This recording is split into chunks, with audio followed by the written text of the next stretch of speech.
사실 어제 밤까지도 본문을 사도행전 10장을 준비했다가 오늘 일찍 깨서 본문이 좀 바뀌었습니다. 어제 밤까지 준비했던 본문의 초점은 선교를 하려면 민족과 민족 간에, 계층과 계층 간에 편견을 어떻게 뛰어넘어야 될 것인가에 대해서 사실 좀 생각을 했었습니다.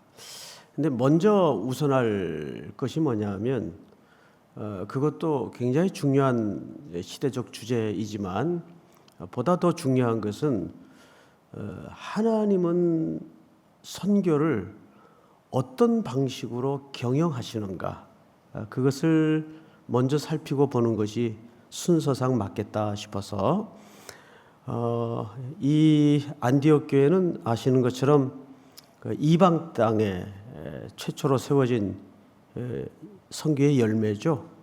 그리고 더 중요한 의미는 이 교회에서 최초로 다시 재생산을 위해서 선교사를 파송기 위해 선택하는 장면입니다. 이번에 교회 3대 비전을 준비하면서 우리 목사님들하고 이런 주제를 나누었었습니다. 선교는 언제까지 해야 되는가? 물론 당연히 원론적으로는 주님 오실 때까지, 그리고 범위는 땅 끝까지 하는 것이 맞습니다. 그런데 현실적인 문제를 한번 들어가 보면 우리가 일본, 대만, 캄보디아, 미얀마 이런 동남아 지역을 비롯해서 몽골, 또 쿠바 이 지역에 이제 선교를 하기 시작했습니다. 예를 들면 대만 같은 경우에는 벌써 20년이 넘었고 일본도 마찬가지고. 그러면 지금 가던 데를 성도들이 계속 간단 말이에요. 근데 그 중에 꼽아보니까 상당한 숫자의 영객교회는 이미 자립도 되고 또 재정적으로 탄탄하고 심지어는 그 교회에서 이제 다른 나라로 선교사까지 파송하는 지경에 이르렀어요. 그런데도 우린 지금 계속 가요, 거기를. 이거는 한 번쯤 우리가 세밀히 점검을 해서 뭔가 매듭을 지어야 되지 않겠는가. 매듭을 진다는 말은 연계를 끊는다는 그런 개념이 아니에요. 예를 하나 들면 오키나와에 아와세 교회가 있어요. 그 교회는 대만에 우리랑 똑같은 패턴으로 선교를 가서 우리 삼일교회가 거둔 열매 못지않게 풍성한 결실을 담고 오는 걸 볼 수가 있습니다. 그 목사님이 아주 그 자랑을 볼 때마다 하시더라고요. 저로서는 너무 기쁜 일이에요. 그렇다면 그런 교회를 우리가 계속 이제 가는 것도 중요하지만 사실 패턴을 좀 바꿔야 되지 않겠는가. 예를 들면 동역을 해서 이제는 우리가 가불의 개념처럼 돕고 도움을 받는 관계를 넘어서서 이제는 동역의 관계로 파트너십으로 바꿔야 되지 않겠는가. 그것이 정말 우리가 20년 넘게 선교를 가면서 거두는 당연한 열매예요. 대만 같은 경우에도 인믹교회라든지 사림진리당이라든지 이런 교회는 상당한 규모로 성장을 했어요. 20년 동안. 그리고 당연히 그런 교회들도 해외로 지금은 선교사를 파송하고 있단 말이에요. 오늘 안디옥 교회가 이방 땅에 새로 세워진 교회로서 최초로 자체적으로 선교사를 파송하는데 과연 이 안디옥 교회가 채택한 선교 파송의 원리는 무엇이고 그 원리를 세밀히 들여다봄으로써 우리 삼일교회가 선교의 어떤 방향성을 제고해야 될 것인가에 대해서 좀 눈이 열어지는 시간이 되었으면 좋겠습니다. 1절을 보시면 안디옥 교회에 선지자들과 교사들이 있으니 곧 바나바, 니게르라 하는 시므온과 구르네 사람 루기오와 분봉왕 헤롯의 젖동생 마나인과 및 사울이라. 알만한 이름도 등장을 하고 낯선 이름도 등장을 하죠. 자, 이 부분은 일찍이 주일 설교 시간에 사도행전 강해를 할 때 잠깐 언급했던 내용 중에 하나입니다. 혹시 성경 여백에다가 노트를 하신 분들이면 그 표시가 분명히 있을 겁니다. 헬라 사람들은 이름을 쓸 때 이름의 순서가 무엇이 기준이겠습니까? 한국 사람들은 직함, 직위입니다. 또 나이순, 이런 나름대로 나라마다 독특한 기준들이 있어요. 근데 헬라 사람들은 이렇게 이름을 문서에다 기록을 할 때 또 나름 기록의 순서 원리가 있을 거 아니겠어요? 헬라 사람들은 직함이 중요한 게 아니고 중요도가 중요합니다. 그 사람의 영향력, 직함이 아무리 높아도 영향력이 떨어지면 순서가 뒤로 밀려요. 자, 그러면 여기서 우리가 눈에 띄는 이 안디옥 교회 리더십 가운데 가장 영향력이 있는 사람은 대본에 눈에 들어오죠. 누구겠어요? 바나바입니다. 그러면 상대적으로 가장 있으나마나 한 사람은 누구겠어요? 사울이 아니에요. 사울은 잘 보세요. 마나엔이죠. 마나엔. 및 사울이라는 말은, 사울은 우리가 문법적으로 이해를 갖자면 괄호 밖의 인물이에요. 및 사울이라는 말은 이런 뜻입니다. 그가 바나바 때문에 이 리더십에 계열이 들어와 이름은 얹어져 있지만 아직도 교회 공동체는 그의 회심에 대해서 이렇게 의심의 눈초리를 거두지 않고 있는 상황이에요. 진짜 회심한 거 맞아? 이런 상황이란 말이에요. 그래서 괄호 밖에다가 이름을 걸쳐놓은 겁니다. 그렇다면 이 교회에서 제일 없어서는 안 될 사람은 누구죠? 바나바예요. 그리고 상대적으로 정말 있으나 마나한 사람은 누구예요? 사울이에요. 그런데 안디옥 교회가 이제 다른 이방 땅 지역으로 선교사를 보내기 위해서 누구를 보낼까 금식하며 기도를 합니다. 자, 그 모습을 좀 유심히 볼까요? 2절, 주를 섬겨 금식할 때에, 여기서 주를 섬겨라는 말은 봉사를 얘기하는 게 아니고 정확하게 예배를 드리는 행위를 얘기하는 거예요. 그런데 온 교회가 이 선교사 파송을 위해서 뭘 하고 있었죠? 금식을 하고 있었어요. 오 하나님, 우리 교회가 영광스럽게도 이방 땅에 세워진 첫 교회인데 이렇게 어느 정도 규모가 커지고 자라서 이제 또 복음이 들어가지 않는 땅에 하나님의 어제 말씀 들은 것처럼 안식을 선포하기 위해서, 하나님의 나라를 선포하기 위해서 이제 사람을 택해 보내려고 합니다. 금식하면서 예배드리며 하나님께 여쭙고 있었어요. 이 태도는 교회가 선교사를 채택하고 선교사를 보내는데 매우 중요한 태도입니다. 선교라는 것은 사실 자기가 마음이 있다고만 가는 것도 아니에요. 온 교회가 금식하고 예배드리면서 하나님께로부터 합의된 확신이 있어야 돼요. 아, 저분이면 좋습니다. 아, 저 사람 가서 사고는 안 칠까 모르겠네. 이건 안 되겠죠. 그래서 성경 속에서도 이 평판이라는 것은 굉장히 필요하고 중요해요. 평판은 그 사람의 제2의 인격입니다. 바울이 이제 몇 장 뒤로 넘어가면 신라하고 짝을 이루어서 동역자로 누굴 콜링을 하죠? 디모데를 콜링을 해요. 그런데 이고니온과 루스드라에서 칭찬을 듣는 자라라는 기록을 남깁니다.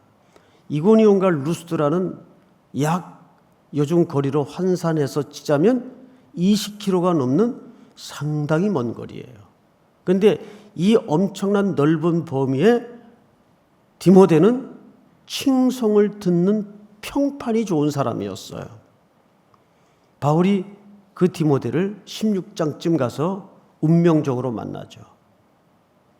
자, 그만큼 교회 공동체 안에서 교회가 합의하여 확신을 가질 수 있을 때는 그 교회 공동체가 인정하는 사람이어야 합니다. 누구든지 그분이면 가서 어떤 어려움도 견뎌낼 수 있을 거예요. 그 사람이 간대? 가서 또 싸움이나 안 할까 모르겠어. 그 성격 별나던데. 이러면 좀 곤란하겠죠? 그래서 온 교회가 예배 드리면서 금식하는 가운데 기도를 해요. 근데 성경을 잘 보니까 2절, 주를 섬겨 금식할 때 성령이 이르시되 내가 불러 시키는 일을 위하여 바나바와 사울을 따로 세우라 하시니. 놀랍게도 여기서 먼저는 선교라는 것은 정확한 정의가 무엇인지 여기에서 드러나요. 선교는 뭐냐? 내가 불러 시키는 일을 하고자 하는 사람이에요. 선교사는 평신도 선교사로 길을 떠나든 전문 선교사로 길을 떠나든 상관없이 자기 일을 하러 가는 게 아니에요. 자기 꿈을 그 땅에 펼치러 가는 게 아니에요. 자기 제국과 왕국을 건설하러 가는 게 아닙니다. 선교사는 정확하게 하나님이 불러 시키는 일을 하러 가는 거예요. 믿습니까? 그런데 가끔이지만 대부분의 선교사님들이 어려운 척박한 환경 속에서도 참 헌신하며 눈물로 기도하고 그 영혼을, 그 땅을 하나님의 복음으로 하나님의 나라를 일구기 위해서 애들 쓰죠. 근데 아주 극히 일부는 거기에 교회와 아무 상관이 없는 자꾸 무슨 비즈니스 얘기를 하고 자기 제국과 자기 왕국을 만드는 경우가 있어요. 이건 아니에요. 정확하게 내가 불러 시키는 일. 단지 이 원리는 선교 현장에서만 통용되는 원리는 아닐 겁니다. 무슨 일이든지 내가 불러 시키는 일. 제가 언젠가 한번 말씀을 드렸죠. 청년들에게 두 가지를 물어봐요. 넌 네가 잘하는 걸 하면서 살고 싶니? 네가 하고 싶은 걸 하면서 살고 싶니? 그러면 대부분의 청년들이 내가 하고 싶은 걸 하면서 살고 싶다 그래요. 여러분, 잘하는 게 하고 싶은 일이면 제일 좋죠. 그런데 자기가 잘하는 게 있는데 하고 싶은 게 다를 수 있어요. 그렇죠, 여러분? 그럼 제가 뭐라고 대답을 해줄까요? 시키는 일을 해라. 하나님께서 시키는 일을 해라. 결국 꿈을 찾는다는 것은 하나님이 평생에 나에게 뭘 시키는가를 눈뜨는 거, 그게 참된 비전입니다. 내가 불러 시키는 일을 하기 위해서 사람을 뽑는데 딱 두 사람이 선택이 됐어요. 한 사람은 바나바예요. 한 사람은 바울이에요. 자, 이 어울리지 않는 조합을 어떻게 설명하고 이해를 해야 될까요? 교회에서 지금 막 이제 태동된 지 얼마 안 된 교회겠죠, 당연히. 근데 그 교회에서 제일 영향력이 있는 사람을 하나님이 뽑아내요. 쉽게 얘기하면 담임 목사를 그냥 뽑아내는 거예요. 어제 2, 3부 설교를 하고 가셨던 그 고신측의 정주채 목사님, 그 잠실중앙교회에서 시내에 꽤 좋은 동네에서 안정된 큰 중대형 교회를 목회하고 계시다가 교회 비전의 원칙에 따라서 이제 분리개척을 할 때가 됐는데 하나님께서 네가 가라 그런 말씀을 주시는데 굉장히 당혹스러우셨다 그래요. 처음에는. 근데 곰곰이 생각해 보니까 그래야 분리개척이 제대로 되겠더랍니다. 그래서 본인이 성도들 일부를 데리고 저 용인 쪽에다가 분리개척을 시작한 거예요. 이런 나이가 아니었는데도. 지금 안디옥 교회는 사실 바울이 제일 영향력이 있는 사람이에요. 이 사람 빠지면 교회가 차짓 리더십의 부재로 혼란이 일어날 수도 있는 상황이에요. 근데 이 사람을 뽑아내요. 누가? 성령님이. 여기에는 뒤집어진 메시지가 있다는 거죠. 무슨 뜻일까요? 교회 네가 하는 거 아니다. 내가 하는 거다. 내가. 누가? 성삼위 하나님께서 목회를 하시고 교회를 하시는 거지 사람의 리더십과 사람의 영향력이 교회를 하는 게 아니라 그 뜻이에요. 믿습니까? 그러면 바울은 뭐예요? 지금 이 교회 있으나 마나 한 사람이니까 그냥 하나님께서 털어내는 걸까요? 그게 아닙니다. 여러분 이 13장서부터 사도행전의 이방 땅을 향한 리더십이 바뀌어요. 이름이 처음에는 바나바와 바울에서 슬그머니 이름이 뒤집어집니다. 바울과 바나바로. 왜?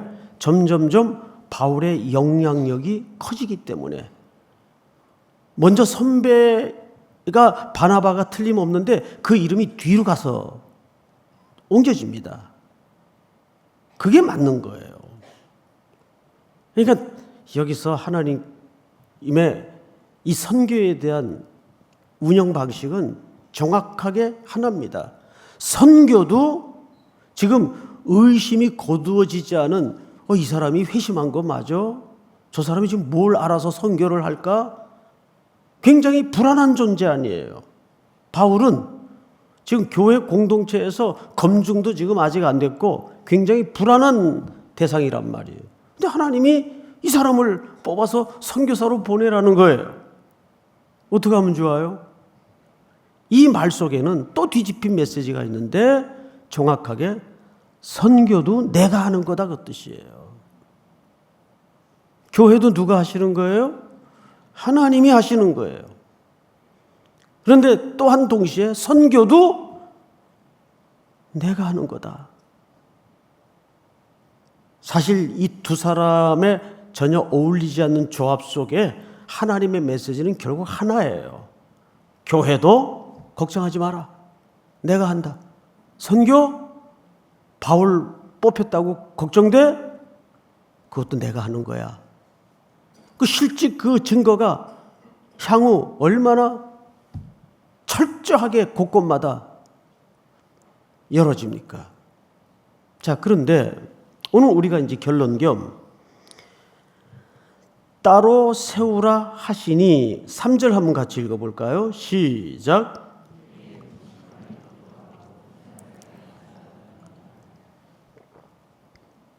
보낼 때도 철저히 하나님께 의지해서 금식하고 기도하면서 두 사람을 안수하여 보냈다라고 돼 있어요. 그런데 여기서 보낸다라는 말이 3절에도 나오지만은 4절에도 등장을 하죠. 오늘 본문 마지막 절인데 두 사람이 성령의 뭐를 받아? 보내심을 받아.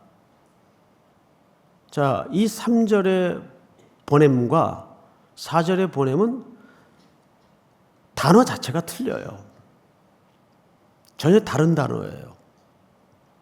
3절의 보냄이라라는 말은 그 헬라 말에는 아폴리오라는 말을 썼어요. 아폴리오. 이 아폴리오라는 말은 정확하게 묶여 있던 것들을 자유롭게 풀어놓다 그 말이에요. 또 다른 말로는 그에게 얹어지고 짊어졌던 부담과 의무를 자유케 해준다 그 말이에요. 면제시켜준다. 무슨 뜻입니까? 이것은 선교의 개념보다도 교회의 역할은 뭐냐를 설명하고 싶은 거예요. 그리고 진짜 파송이라는 개념은 4절에서 썼죠. 에크펜포, 성령의 보내심을 받아. 자, 그러면 여기서 우리는 조심스럽지만 선교를 주도하시는 하나님의 그 이치에 대해서 교회가 가져야 될 태도, 선교사가 가져야 될 태도에 대해서 명확하게 구분이 됩니다. 자, 정확하게 선교사는 교회가 파송하는 겁니까? 성령님이 파송하는 겁니까? 그렇습니다. 성령님이 파송하는 거예요. 교회가 파송하는 게 아니에요. 정확하게 뭐라 그랬죠? 파송이라는 단어 앞에 성령의 보내심을 받아. 성령께 이끌리지 않는 파송은 굉장히 위험합니다. 그래서 한 선교사를 파송할 때는 많이 기도해야 돼요. 어제 신영길 선교사님 잠깐 눈치로 때문에 들어왔길래 대화를 하면서 신선교사 지금 파송된 지 얼마나 됐지? 벌써 4년 됐대요. 난 그렇게 시간이 빨리 흘러가는 줄 몰랐어요. 벌써 4년이 됐대요. 우리가 선교사는 교회가 파송하는 줄 아는데 교회는 딱 한 가지밖에 할 일이 없어요. 그가 파송되어서 자유롭게 사역할 수 있도록 모든 것들을 기여해주고 제공하는 게 교회의 역할입니다. 바나바는 지금 이 안디옥 교회에 많은 짐을 지고 있어요. 목양이라는 짐을 지고 있어요. 그는 특별히 돌보는데 탁월한 은사를 가졌던 사람이죠. 예를 들면 마가, 바울 이런 사람들은 바나바의 추천과 돌봄과 목양이 없이는 그렇게 비범한 인물로 역사 속에 자리매김하지 못했을 거예요. 그 선교의 여정이 힘들어가지고 마가는 중간에 도중하차하지 않아요? 근데 그걸 누가 끌어안고 갑니까? 바나바가 끌어안고 가요. 그것 때문에 바울하고 대판 또 싸워요. 얼마나 크게 싸웠니? 성경에까지 써놨잖아요. 크게 다투니라. 세계적인 다툼. 그런데 바울은 그때만 해도 사람을 잘 품을 줄 몰랐어요. 선교라는 일밖에 몰랐어요. 안 돼. 그런 녀석은 또 도망가. 또 중단하고 또 포기해. 2차 여행 때 안 데리고 갑니다. 그래서 두 사람이 헤어진 거예요. 근데 이 헤어짐 속에도 하나님의 얼마나 신묘막측한 섭리가 감춰져 있습니까? 다가오는 겨울을 앞두고 로마의 감옥에 갇혀서 바울이 편지를 쓸 때 누구를 청합니까? 그 마가를 좀 데려와라. 그가 내게 유익하니라. 아니 어떻게 그가 유익한 사람이 됐나요? 그 뒤에는 바나바가 있었잖아요.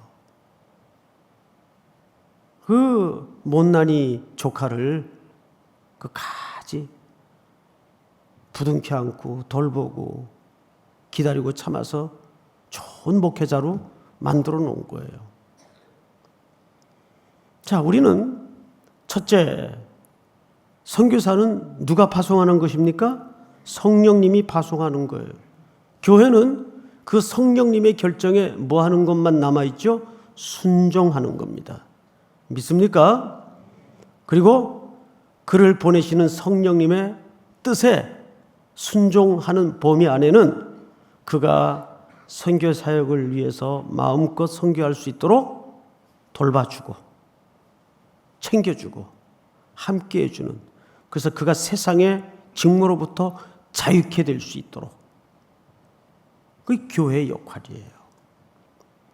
그런 의미에서 우리가 20년 넘게 1년에 국내 5,000명, 해외 2,000명 이렇게 많은 성도들이 나가서 땀 흘리는 그 현장에 이제는 좀 더 전략적인 선교의 원칙을 가지고 이제는 우리가 돕던 교회가 우리 삼일교회와 함께 파트너십을 이루는 그런 교회로 자리매김할 수 있도록 곳곳에 이 안디옥 교회와 같은 많은 교회들이 여러분들의 수고, 순종을 통해서 많이 생겨날 수 있도록 오늘 이 새벽에도 또 우리가 함께 동역하고 파송한 그 선교사님들을 위해서 뜨겁게 끌어안고 기도하는 아침이 될 수 있기를 주의 이름으로 축원하고 축복합니다. 우리 이 시간 다 같이 한번 통성으로 기도할 때 특별히 이번 기도 기간 동안에 기도 제목을 갖고 계신 분들 또 꼭 기도를 받고 싶은 분들은 주저없이 앞으로 나오셔서 또 함께 기도 나누시기 바랍니다. 우리 한번 주여 부른 다음에 오늘 주신 말씀 남은 특세를 위해서 통성으로 다 같이 기도하겠습니다. 주여, 하나님 은혜를 진심으로 감사합니다. 오늘 이 새벽에도 이 자리에 임재하셔서 우리의 기도를 받으시고